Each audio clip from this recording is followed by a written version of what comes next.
Hello and welcome. I am joined today by Ismael Velasco. Ismael, it's a pleasure to have you here today. I'm very excited about this interview for a number of reasons that we've already spoken about. But we've got 7 minutes on the clock and I've already rambled for 17 seconds. And I really want to kind of hand over to you to find out more about you. So give us a bit of information about who are you, where are you from, and what are you studying? What's your field of expertise? Sure. So I am living in Mexico and I am Mexican. I came here recently after many years away, mostly in the UK, a little bit in Greenland, a little bit in Africa. I've spent about 30 years in sustainability. I began when I was 15, 16 around the Rio Summit in 1992, which takes me a little bit older than 20 years old. So I have been working in this area for a long time. 10 years ago, I created my own foundation, the Adora Foundation, where we applied research for evidence, arts for behavior change, and social action projects for application, for kind of proof of concept to a social innovation approach. And we became good at impact. I became good at impact over time, so I could do projects that would have sort of a transformational effect in a reliable way. And I began to be more and more interested in scale. So that led me to technology. And first as a kind of solution designer and product owner collaborating with devs. But then I realized that really this was the mediating layer of sort of our existence in the global north and increasingly in the global south. So I decided to really learn it from the ground up. I put the Adora Foundation on slow mode. I retrained as a software engineer.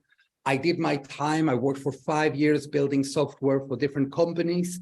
And after 5 years, I was invited to do some training for the International Association of Software Architecture Board, anyway, the qualification board for software architects.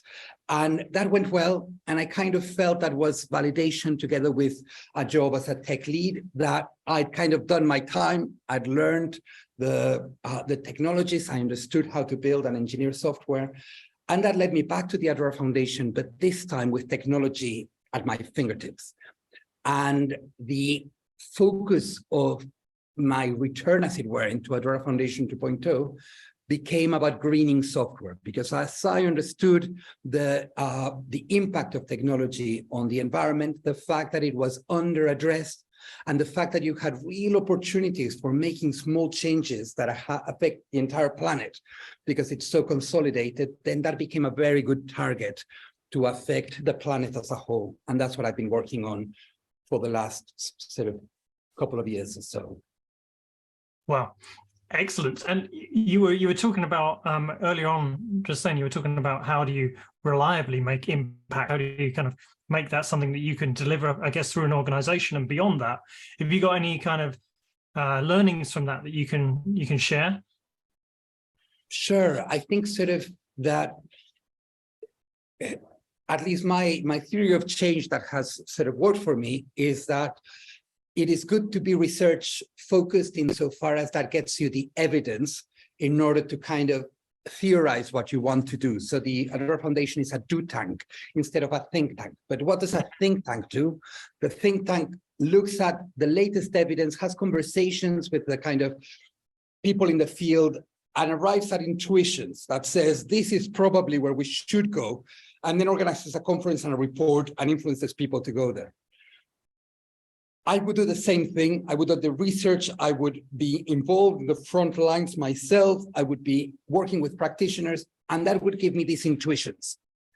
And then the next step was, if these intuitions are true, then this should work. So instead of moving straight to the report and the conference, I would design a project that embodied my theory of change. And the last element of that is that once I've decided to apply it in a practical way, I need to A, think outside the box, and B, I need to not just touch the head, but the heart. And that's where what some people call non-cognitive methods come in. So the arts, immersive things that shift you, put it all together, do it.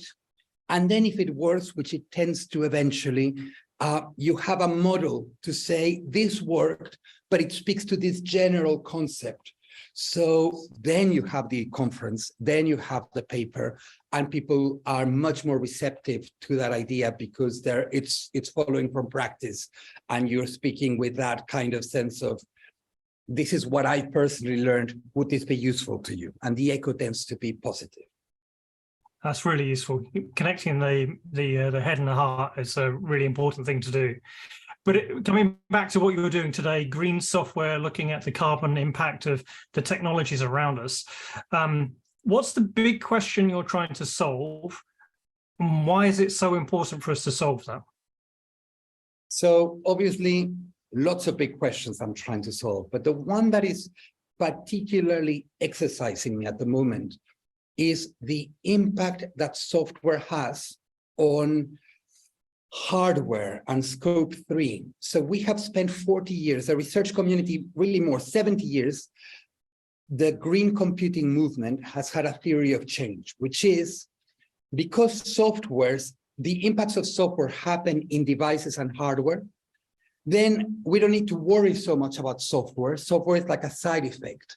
We need to focus on hardware. And if we optimize hardware, then software by definition will follow because it's happening in hardware. So for 70 years, we have been making hardware, our laptops, our phones, our servers, more carbon efficient, more energy efficient.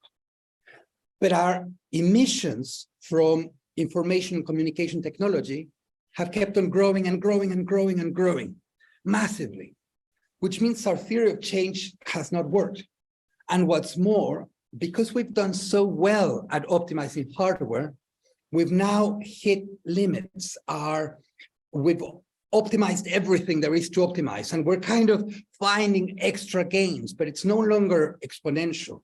Meanwhile, our impacts keep growing, and they're not just environmental, they're also social and human rights one, because obviously what it takes to build our hardware involves child labor, it involves conflict minerals, and all of these things. Mm-hmm. Now, what I'm working on is the idea that there are two elements to these digital emissions. One is the bit that is generated by hardware, and the other, which is far more important, is the bit that's generated by demand for hardware.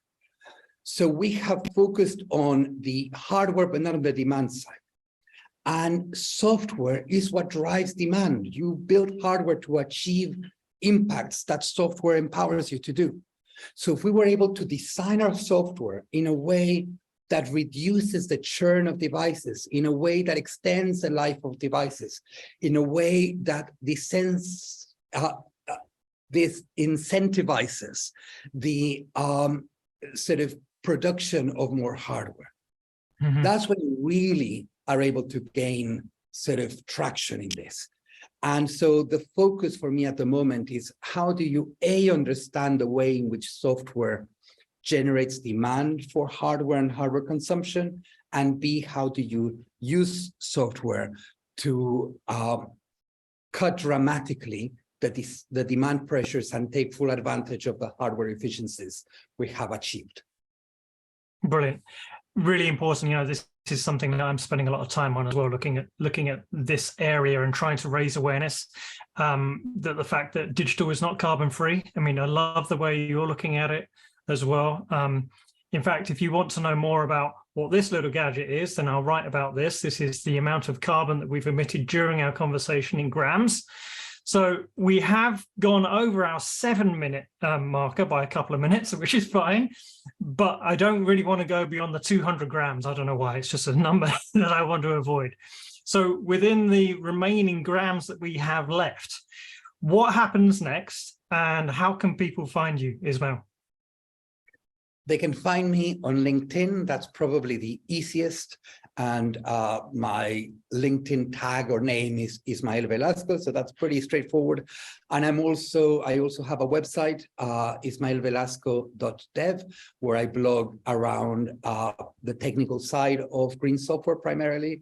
And finally, the Adora Foundation is at adorafoundation.org. Yeah, that brings some of our work together. It's under development, so it'll be growing further. And what's next?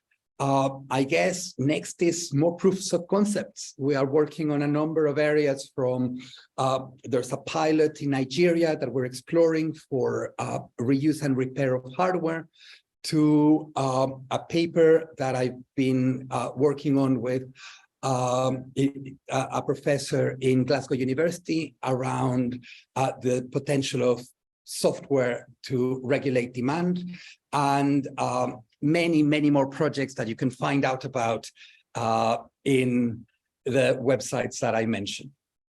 Brilliant, and thank you. I have to say I've been following a lot of your posts on LinkedIn, and it's always that's interesting. I hadn't thought about that. So definitely follow Ismael on LinkedIn and the other websites he mentioned. We busted through our budgets, but there we go. We know we busted through our budgets. Next time we can hone in a bit faster, a bit sharper. But this has been a really good conversation. Thank you, Ismael, for coming and joining me on this. I've learned, as I always like to do, and I hope that people watching it learn something as well. So thank you once again. Thank you. And thank you for this fantastic idea of the carbon buster. It makes even my goodbye painful. So thank you and goodbye. Excellent. Thank you.